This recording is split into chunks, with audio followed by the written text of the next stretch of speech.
எண்ணும்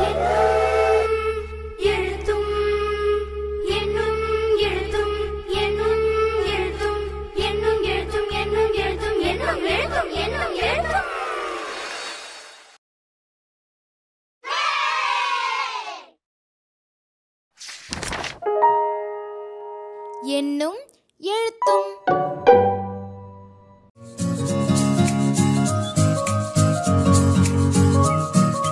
வணக்கம் குழந்தைகளா.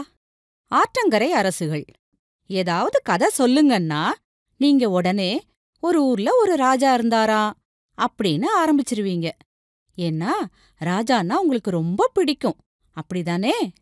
அந்த ராஜா, அதாவது அரசர் எப்படி வந்தார், உருவானார் அப்படின்ற கதை உங்களுக்கு தெரியுமா?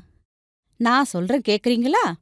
அதுக்கு முதல்ல அரசுகள் எப்படி தோன்றுச்சுன்னு தெரிஞ்சுக்கணும். பண்டைய காலத்தில் மனிதர்கள் சிறு சிறு குழுக்களா வாழ்ந்து வந்தனர். அவர்கள் விலங்குகளை வேட்டையாடியும் தாவரங்களை சேகரித்தும் உணவை பெற்றனர். இவர்கள் ஓரிடத்தில் நிலையாக இல்லாமல் அலைந்து திரிந்தனர். அதன் பின்னர் ஆற்றங்கரைக்கு அருகில் உள்ள நிலங்களில் பயிர்கள் விளைவதைக் கண்டனர். அப்பயிர்கள் உணவாக பயன்படுவதை அறிந்து கொண்டனர். எனவே வேட்டையாடுதலை விட்டுவிட்டு வேளாண்மை, அதாவது விவசாயம் செய்யத் தொடங்கினர். வேளாண்மை செய்வதற்கு வசதியாக ஆற்றங்கரையின் ஓரங்களில் குடியிருப்புகளை ஏற்படுத்தி வசிக்கத் தொடங்கினர். வயல்களை பராமரித்து வேளாண்மை செய்து கால்நடைகளையும் தங்கள் தேவைக்காக வளர்க்கத் தொடங்கினர்.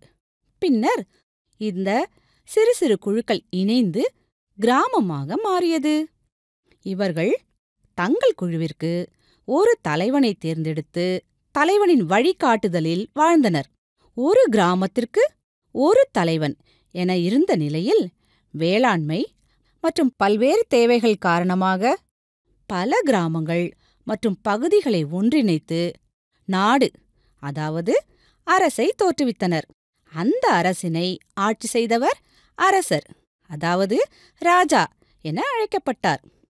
இப்படித்தான் நமது மாநிலமான தமிழ்நாட்டிலுள்ள ஆற்றங்கரைகளிலும் அரசுகள் தோன்றி அரசர்கள், அதாவது ராஜாக்கள் அவற்றை ஆட்சி செய்ய ஆரம்பித்தனர். தமிழ்நாட்டிலுள்ள ஆற்றங்கரை பகுதிகளை ஆட்சி செய்த அரசர்களைப் பற்றி பார்ப்போமா? பொய்கை ஆறு பாயும் பகுதிகளில் சேர அரசு உருவானது.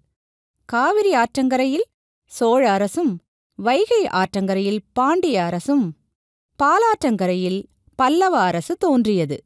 தமிழ்நாட்டில் தற்போது உள்ள மாவட்டங்களில் எந்தெந்த மாவட்டங்களை ஆட்சி செஞ்சாங்கன்னும் அவர்களின் தலைநகரம், கொடி, துறைமுகம் என்னவா இருந்துச்சுன்னோ அடுத்தடுத்த வகுப்புகள்ல பார்ப்போம். நன்றி, வணக்கம்.